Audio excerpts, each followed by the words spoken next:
Hi hello welcome back my channel. இன்றைக்கி எதை பற்றி வீடியோ நான் உங்ககிட்ட ஷேர் பண்ண போகிறேன்னா, எல்லாருமே வந்து கடன், அதாவது நிறைய பேர் வந்து உங்ககிட்ட ஷேர் பண்ணியிருப்பாங்க. இவ்வளோ கடனை நான் வந்து இத்தனை மாதத்தில் அடைச்சிட்டேன், இவ்வளோ கடனை இவ்வளோ சீக்கிரமாக அடைச்சிட்டேன் அப்படின்ட்டு ஷேர் பண்ணியிருப்பாங்க.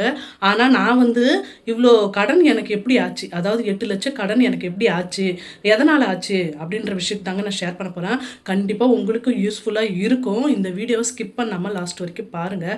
அப்படியே லைக்குன்ற பட்டனையும் கிளிக் பண்ணிவிட்டு ஹைப்புன்றதையும் கொடுங்க, சரிங்களா? அப்போ தாங்க நிறைய பேருக்கு போயிட்டு இன்ஃபர்மேஷனும் காமிக்கும், சரிங்களா? கண்டிப்பாக உங்களுக்கு யூஸ்ஃபுல்லாக இருக்கும். இப்போ வாங்க வீடியோக்குள்ளே போகலாம். ஊர்லேருந்து வந்துட்டேங்க. வந்து 1 ஹவர் ஆகுது. வந்து சாப்பிட்டுட்டு குழந்தைக்கும் கொஞ்சம் சாப்பாடு ஊட்டி விட்டுட்டு அப்படியே சரி ஓகே வீடியோ எடுக்கலாம் அப்படின்ட்டு வந்துட்டேன் நான். அவன் வந்ததுக்கப்புறம் தாங்க தெரிஞ்சுது ஸ்டாண்டு இது இருக்குங்களே, ஸ்டாண்டு ஊர்லேயே வச்சுட்டு வந்துட்டேன். இதே ஒரு வேலையாக போயிடுச்சு எனக்கு. எப்போ பாரு நான் ஊருக்கு வந்தால் ஸ்டாண்டை வீட்டிலே வச்சுட்டு வந்துட வேண்டியது, கையிலே வச்சுக்கிட்டு திரிய வேண்டியது தான் நான். சரிங்க, ஓகேங்க. இப்போ நான் சொல்ல வந்த விஷயத்தை நான் உங்ககிட்ட நான் ஷேர் பண்ணுறேன். அதாவது வந்து எல்லாருமே வந்து யூடியூப்பில் நிறைய விஷயங்கள் இன்ஃபர்மேஷன்கள் ஷேர் பண்ணியிருப்பாங்க. அதான் எப்படின்னா 10 லட்சம் கடனை நான் எப்படி இவ்வளோ சீக்கிரமாக அடைச்சேன், இவ்வளோ நான் 3 மாதத்தில் 4 மாதத்துல நான் கடன் அடைச்சிட்டேன் அப்படின்ற மாதிரி நிறைய பேர் சொல்லியிருப்பாங்க. அது அவங்கவுங்க தனிப்பட்ட, அதாவது ஒவ்வொரு குடும்பத்தோடைய சுச்சுவேஷன் பொறுத்திருக்கு, ஓகேங்களா? ஆனால் எனக்கு கல்யாணம் ஆகி ரொம்ப வருஷம் ஆகுதுங்க. எனக்கு கல்யாணம் ஆகும்போது கடனுன்றது கிடையாது. கடனே கிடையாது. ஒரு கல்யாண கடன் மட்டும்தான் இருந்துச்சு. அதுவும் போயிடுச்சு. அதுவும் சரி, அதுவும் நாங்கள் கிளியர் பண்ணிவிட்டு நல்லா ஸ்மூத்தாக தான் போயிட்டு இருந்தது, ஓகேங்களா? எங்களை மாதிரி நாங்கள் ரொம்ப பேராசனா படலை, சும்மா நாம்பளும் நல்லா இருக்கணும் அப்படின்றது தான் நினச்சோம். ஆனால் இவ்வளோ கடனாக நாங்கள் 8 லட்சம் கடன் வரைக்கும் ஆகும் அப்படின்றது நினைக்கல. கல்யாண கடன்றது அடைச்சிட்டோம். அடைச்சாலும் கொஞ்சம் பேலன்ஸ் இருந்துச்சு. ஒரு 2 லேக் கிட்ட ஒரு பேலன்ஸ் இருந்தது. அந்த பேலன்ஸுக்கு இன்ட்ரெஸ்ட்டு இப்போ வரைக்கும் கட்டிக்கிட்டு தான் இருக்கோம். ஆனால் எங்களால் கட்ட முடியல, முழுசாக எதுவும் பண்ண முடியல. ஆனால் இன்ட்ரெஸ்ட்டு இப்போ வரைக்கும் கட்டிக்கிட்டு தான் இருக்கோம், சரிங்களா? 8 லட்சம் கடனில் இது ஒரு 2 லட்சம் ஆயிடுச்சிங்களா. மீதி வந்து 6 லட்சம் இருக்குங்களா. 6 லட்சத்தில் நாங்கள் வந்து ஃபஸ்ட்டு என்னாச்சு, எங்கள் ஹஸ்பண்ட் வந்து ஒரு பக்கம் வேலைக்கு போயிட்டுருந்தார், ஓகேங்களா? வேலைக்கு நல்லா தான் போயிட்டுருந்தார், ஸ்மூத்தாக தான் போயிட்டு இருந்துச்சு, சூப்பராக போச்சு ஒர்க்கு. அவங்க வந்து நல்லா ஃப்ரெண்டு போல், ஓனர் வந்து நல்லா ஃப்ரெண்டு போல் நல்லா தான் பழகிட்டு இருந்தாங்க. நல்லா பழகிட்டு இருக்கிறப்ப ஒரு பேச்சுவார்த்தையில் அவங்க வந்து கொஞ்சம் வீட்டுக்கு கொஞ்சம் கஷ்டமாக இருக்குது அப்படின்றதுக்காக லோன் வாங்கியிருந்தார், ஓகேங்களா? லோன் வாங்கி இருக்கும்போது என்னாச்சு, அவங்ககிட்டேருந்து கடன் வாங்கியிருந்தோம். 1 லேக் கிட்ட கடன் வாங்கியிருந்தோம். மந்த்லி வந்து என்னுடைய சேலரியில் லெஸ் பண்ணிக்கோங்க அப்படின்ற மாதிரி எங்கள் ஹஸ்பண்ட் சொல்லியிருந்தாரு. சரி ஓகே அப்படின்ட்டு அவங்களும் ஓகேன்னு சொல்லிட்டாங்க. இவர் நல்லா ஒர்க் பண்ணுற பர்சன், ஸோ நம்பி காசை கொடுத்தாங்க. அப்புறம் என்ன ஆச்சுன்னு தெரியல, 2 பேருக்கும் வாக்குவாதம் ரொம்ப முத்தி போயிடுச்சு. வாக்குவாதம்னா நீ அவர் ஓனர் ஒரு மாதிரி பேச, இவர் வந்து ரொம்ப அமைதியாக போக போக போக பார்த்தா ரொம்ப அட்வான்டேஜ் எடுத்து ரொம்ப ஓனருங்க நிறைய பேர் இருக்காங்க. பட் ஒரு சிலவங்க தான் பெரிய ஆள் அப்படின்ற மாதிரி தான் இருக்காங்க. உழைப்பாளர்களை ரொம்ப கொடுமை பண்ணுற மாதிரியும் இருக்காங்க, சரிங்களா? அதுக்கே அவர் வந்து ஃப்ரெண்டு, எங்கள் வீட்டுக்காரோடைய ஃப்ரெண்டு.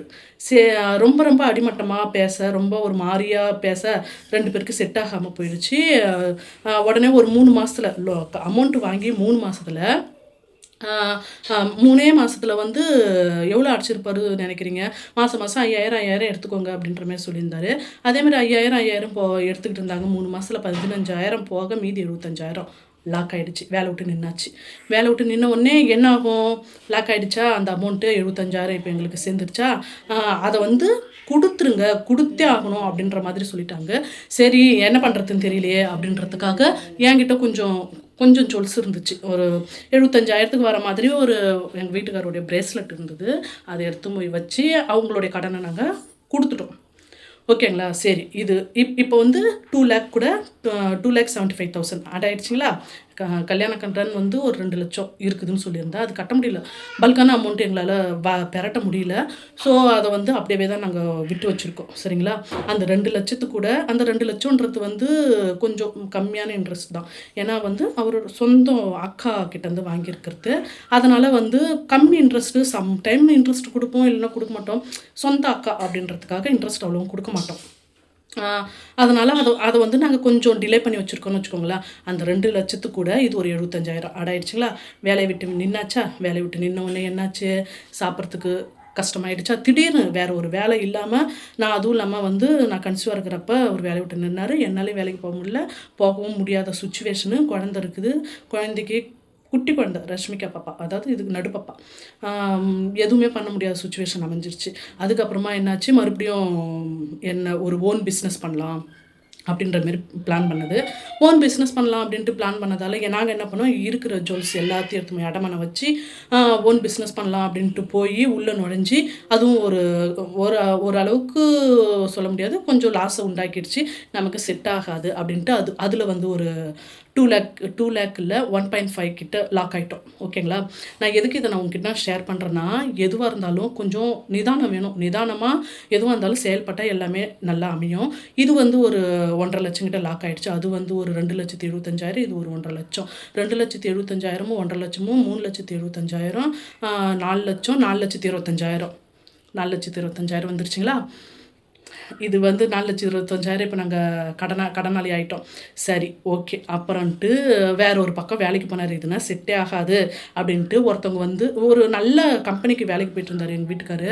நல்ல கம்பெனிக்கு வேலைக்கு போயிட்டு இருக்கும்போது என்னாச்சு, அவங்களுக்கு தெரிஞ்சவங்க, அதாவது அவங்களுடைய சொந்தம்னு சொல்ல முடியாது, அவங்க ஊருக்காரங்க. அவங்க வந்து வண்டி எடுத்து ரன் பண்ணிக்கிட்டு இருக்கிறாங்க. அவங்களா வாண்டடாக வந்து கூப்பிட்டாங்க. சரிங்களா. சரி கூப்பிட்றாங்களேன்ட்டு ஒரு நல்ல வேலையில் போனவர் மந்த்லி வந்து ஒரு 25,000 இருக்கட்டுமே, ஓகே, அதுவே ஓகே தான். 25,000 கொடுத்துட்டு இருந்தாங்க. இதை விட அதாவது வந்து அவங்களுடைய சொந்தக்காரங்க வந்து கூப்பிட்றாங்க, இதை விட நான் அதிகமாக உனக்கு சம்பளம் தரேன், நீ வந்து என் கூட வந்து வண்டி ஓட்டு அப்படின்னாரு. நான் அப்போக்கே சொன்னேன் அவர்கிட்ட, ஏங்க இதுனா செட் ஆகாது, தயவு செஞ்சு இதுக்குன்னா நீங்கள் போகாதீங்க, இதுனா நமக்கு, ஏன்னா நம்ம இப்போ வந்து 4 லட்சத்துக்கு மேலே கடன் ஆகிட்டோம். ஸோ இதுனா நமக்கு செட் ஆகுது. குழந்தைங்க வேறு, அது பெரியவ வந்து அம்மா வீட்டில் வளர்ந்தா பிரச்சனை இல்லை, அவளை பற்றி எனக்கு பிரச்சனை கிடையாது. இருந்தாலும் இந்த குட்டி பாப்பா வச்சுக்கிட்டு என்னால் இப்போ வேலைக்கு போக முடியாது, ஒன்றுமே சமாளிக்க முடியாது அப்படின்ற மாதிரி நான் சொன்னேன். அதையும் மீண்டு அவர் என்ன பண்ணார் தெரியுங்களா, என் பேச்சு கேட்காம மறுபடியும் போய் அந்த நல்லா வேலைக்கு போயிட்டு இருந்ததில் நின்றுட்டு மறுபடியும் போய் வேற ஒரு இடத்துக்கு வேலைக்கு போனாங்க. அதுவும் வேலைக்கு போனதும் இல்லாமல் அவங்க வந்து ஒரு 2 மாதம் வரைக்கும் நல்லா வேலைக்கு போயிட்டு இருந்தது, வண்டி நல்லா ஓடிக்கிட்டு இருந்துச்சு, வருமானம் வந்துட்டு இருந்தது, ஓகே அப்படின்ற மாதிரி போச்சு. உடனே என்னாச்சு, நீங்கள் லீஸ்ட்டுக்கு எடுத்து நடத்துங்க, இதை விட அதிகமாக வருமானம் வரும் லீஸ்ட்டுக்கு எடுத்து நடத்தினா, நீங்கள் வந்து எனக்கு 1 லேக் மட்டும் மந்த்லி 1 லேக் மேலே ஓடும், 1 லேக் நீங்கள் எடுத்து கொடுத்துட்டிங்கன்னா மீதி இருக்கிற அமௌண்ட் எல்லாமே உங்களுக்கு தான். அதுக்கு மேலே நீங்கள் ஓட்டினீங்கன்னா 50,000 ஓட்டினாலும் உங்களுக்கு தான், அதுக்கு மேலே 1 லட்சம் ஓட்டினாலும் உங்களுக்கு தான் அப்படின்ட்டு எங்கள் வீட்டுக்காருக்கு ஆசையை காட்டி விட்டாங்க. சரி, இதை விட அதில் நிறைய வருமானம் வருது இல்லை, சரி ஓகே நம்ம லீஸ்ட்டுக்கு எடுத்து ஓட்டலாம், சரிங்களா, லிஸ்ட்டுக்கு எடுத்து ஓட்டலாம் அப்படின்றதுக்காக வந்து எங்கள் வீட்டுக்கார் வந்து அவர் ஒரு யோசனையில் அவர் பண்ணார். நான் அதில் தடங்கள் சொன்னேன், இது நமக்கு செட் ஆகாது, வேணாம், அதிக வருமானம்ன்ட்டு நம்ம உள்ளே போனால் லாக் ஆகிடுவோம், வேணாம் அப்படின்ட்டு சொன்னேன். எனக்கு காரை பற்றி அவ்வளோ தெரியாது, இருந்தாலும் நான் போகும்போதே தடங்கள் பண்ணேன்.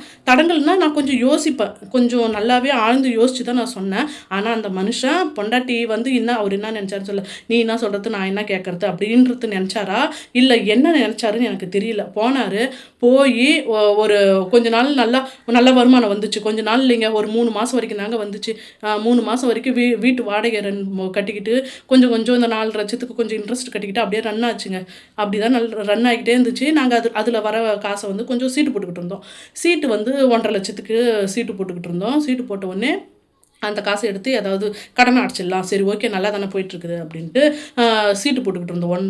அப்புறம் வந்து என்னாச்சு, நல்லா போயிட்டு இருக்கும்போதே மழைக்காலம் வந்துருச்சுங்க. மழைக்காலம் வந்த உடனே என்ன ஆகும், லாக் ஆகிடும். ஓகேங்களா. எப்படிலேருந்து தெரியுமா, நான் ஒரு 3 மாதம் வரைக்கும் லாக் ஆகிடுச்சுங்க. லீஸ்ட்டுக்கு எடுத்து ஓட்டினா, யாருக்காக இருந்தாலும் சொல்லலை, இந்த வீடியோ பார்க்குறவங்களுக்கு நான் சொல்கிறேன், லீஸ்ட்டுக்கு எடுத்து ஓட்டினீங்கன்னு வச்சுக்கோங்களேன், கண்டிப்பாக சொல்கிறேன், மழைக்காலத்துக்கு முன்னாடியே லீஸ்ட்டு வந்து க்ளோஸ் பண்ணி விட்டுருங்க. அதில் போய் மாட்டிக்கிட்டு லாக் ஆகிடாதீங்க தயவு செஞ்சு. ஓகேங்களா. அந்த மாதிரி லாக் ஆகி 4 மாதம் நாங்கள் சாப்பிட்றது கூட வழி இல்லாமல் நாங்கள் அந்த அளவுக்கு கஷ்டப்பட்டோம். அவர் அதையும் மீறி ரொம்ப கஷ்டப்பட்டு ஓட்டுறத அவருக்கு காசு கொடுத்துக்கிட்டு தான் இருந்தார், ஓட்டி கழிச்சு விட்டுக்கிட்டு தான் இருந்தார். அதையும் மீறி எனக்கு 2 மாதம் வந்து வண்டி சுத்தமாக ஓடாததுக்கு நாங்கள் என்ன பண்ணுவோம், இப்போ வந்து மந்த்லி 1 லேக் கொடுக்கணும்ல லீஸ்ட் எடுத்தா, அதில் வேறு அக்ரிமெண்ட்டில் வேறு சைன் போட்டாச்சு. என்னையும் வந்து வேறு சைன் வாங்கிட்டு போயிட்டாங்க. என்கிட்டே வந்து நான் வேணாம்னு சொல்லும் போது என்கிட்டே வந்து சைன் வாங்கிட்டு போயிட்டாங்க. அப்புறம் என்ன பண்ண முடியும், ஒன்றும் பண்ண முடியாது. அப்புறம் என்ன பண்ண முடியும்? ஒன்றும் பண்ண முடியாது. அதுலேயும் லாக் ஆகிட்டோமானாங்க. லாக் ஆனதால என்னாச்சு, அது ஒரு 4,4 லட்சம், இது வந்து 1,50,000 கிட்ட லாக் ஆகிட்டோம். இதுக்கு நம்ம இதை 1,50,000 கொடுக்கணும். 4,4 லட்சம், இது ஒரு 1,50,000 லட்சம். எவ்வளோ ஆச்சு? 5 6,45 லட்சம் ஆயிடுச்சு. ஓகேங்களா? 6,45 லட்சம் ஆயிடுச்சு. அப்புறம் எனக்கு ஒரு லோன் வந்தது. லோன் வந்து கொஞ்சம் கடனை கொடுக்கலாம் அப்படின்றதுக்காக லோனை வாங்கி ஒரு கடனை ஒன்று அடைச்சேன். அந்த லோனு கட்ட முடியாமல் வர வருமானம் வந்து அது அந்த 4,50,000 லட்சத்துக்கு ஒரு இன்ட்ரெஸ்ட்டு, இதுக்கு ஒரு இந்த 1,50,000 லட்சத்துக்கு இன்ட்ரெஸ்ட் கொடுத்து தான் ஆகணும், இல்லைனா கேஸ் போட்டுருவேன், இல்லைனா அதை பண்ணிவிடுவேன் இதை பண்ணிவிடுவேன்னு சொல்லி வந்து வீட்டுக்கிட்ட வந்து மிரட்டிக்கிட்டு கொண்டுக்கிட்டு ரொம்ப இன்சல்ட் பண்ணிக்கிட்டு அசிங்கப்பட்டிக்கிட்டு, அதனால் என்ன பண்ணேன், நான் ஒரு லோன் எடுத்து மறுபடியும் அதை கொஞ்சம் அடைக்கலாமே அப்படின்ட்டு பாதி காசு அடைச்சிட்டு 1,00,000 வரைக்கும் விட்டு வச்சாச்சு. விட்டு வச்சதுக்கப்புறமா அந்த ஆள் சும்மா விடுவானா, மறுபடியும் வந்து போலீஸ்காரங்கிட்ட போய் கம்ப்ளைண்ட் பண்ணி அது ஒரு பெரிய தலைவலியாக போயிட்டுருக்குது இப்போ எங்கள் வீட்டில். இதை நான் எதுக்காக உங்ககிட்ட நான் ஷேர் பண்ணுறேன்னா, இப்போ இதுவே வந்து 6,4 லட்சம் ஆயிடுச்சா. அது இல்லாமல் என்னுடைய நான் வந்து பர்சனலாக ஒரு லோன் ஒன்று வாங்கியிருந்தேன் 1 லட்சத்துக்கு. அதுக்கப்புறமா வந்து இவருக்கு ஒரு 2 மாதம் வீட்டில் இருந்தார், சாப்பிட்றதுக்கே வழி இல்லாமல் இருந்தேன்னு சொல்லியிருந்தாங்கல்ல. அப்போ வந்து சமாளிக்க முடியல அப்படின்றதுக்காக அவர் ஒரு பக்கம் ஒரு 50,000 கடன் வாங்கியிருந்தார். 7 லட்சம் 7,5 லட்சம் ஆயிடுச்சா. அதுக்கப்புறமா வந்து எங்கள் அம்மா கிட்ட தெரிஞ்சுக்கிட்டு வந்து யாராவது ஒரு 50,000 ரன் பண்ணுறதுக்கு கொடுங்க, அதாவது மாத வருமானன்றது எங்கள் வீட்டுக்குள்ள 35,000 தான். ஆனால் செலவுன்றது எங்கள் வீட்டில் எவ்வளோ ஆகுது தெரியுமா? 60,000 செலவாகுது. பாருங்கள், மேற்கொண்டு நான் 30,000த்துக்கு நாங்கள் என்ன பண்ணுவோம்? இதை நான் எதுக்கு நான் உங்ககிட்ட ஷேர் பண்ணுறேன்னா, எதுவாக இருந்தாலும் கலந்து பேசி டிஸ்கஸ் பண்ணி முடிவெடுங்க. ஹஸ்பண்ட் ஒய்ஃபு டிஸ்கஸ் பண்ணி முடிவெடுங்க. உங்கள் இஷ்டத்துக்கு முடிவு எடுக்காதீங்க. எல்லார் வீட்லேயும் தான் நான் சொல்கிறேன், உங்கள் இஷ்டத்துக்கு முடிவு எடுக்காதீங்க. இப்போ நான் அது போவாதன்னு சொல்லியும் போய் ஒரு வலையில் போய் விழுந்தாச்சா. நான் சொல்லும் போதே ஒரு கம்பெனி வேலைக்கு போயிருந்தேன் இந்த பிரச்சனை வந்திருக்குமா? எல்லாத்துலேயும் நான் கொஞ்சம் யோசிப்பேன், நல்லாவே யோசித்து நான் சொல்கிறேன். கேட்டிருந்தேன் இந்த பிரச்சனை தேவையா? இப்போ எங்கள் தலையில் வந்து இப்போ 8 லட்சம் கிட்ட கடன் இருக்குது. எப்படி சமாளிக்கிறதுன்னு தெரியல. அதுலேருந்து எப்படி மீண்டு வர்றதுன்னு எனக்கு தெரியல. ரொம்ப ரொம்ப ரொம்ப ரொம்ப கஷ்டமாக போயிட்டுருக்கு. நான் இதை எதுக்கு சொல்கிறேன்னா, நீங்கள் வந்து ஓன் பிஸ்னஸ் பண்ணுறீங்கன்னா கம்மியான எதுவாக இருந்தாலும் கம்மியாக கொஞ்சம் கொஞ்சமாக மூவ் ஆன் பண்ணுங்கள். எடுத்தவொடனே பெருசாக பண்ணாதீங்க. அப்புறம் வந்து இந்த லீஸ்ட்டுக்கு போகிறேன் அதுக்கு போகிறேன் அந்த மாதிரினா வண்டி ஓட்டாதீங்க. எந்த வேலையும் அந்தமாரி பண்ணாதீங்க. அது வந்து செட்டே ஆகாது நமக்கு. சரிங்களா? இதை பார்த்து ஒரு சில பெண்கள் கண்டிப்பாக வந்து ஹஸ்பண்ட் கிட்ட சொல்லி ஷேர் பண்ணுங்கள். சரிங்களா? இதை நான் கண்டிப்பாக ஷேர் பண்ணணும்னு நினச்சேன், ஷேர் பண்ணிட்டேன். ஓகேங்க, இந்த வீடியோ பிடிச்சிருந்தால் லைக் பண்ணி கமெண்ட் பண்ணுங்கள். மறக்காமல் ஹை பண்ணுற பட்டனையும் கிளிக் பண்ணுங்கள். நெக்ஸ்ட்டு வீடியோ நல்ல வீடியோவாக பார்க்கலாம். ஓகேங்களா? பாய்.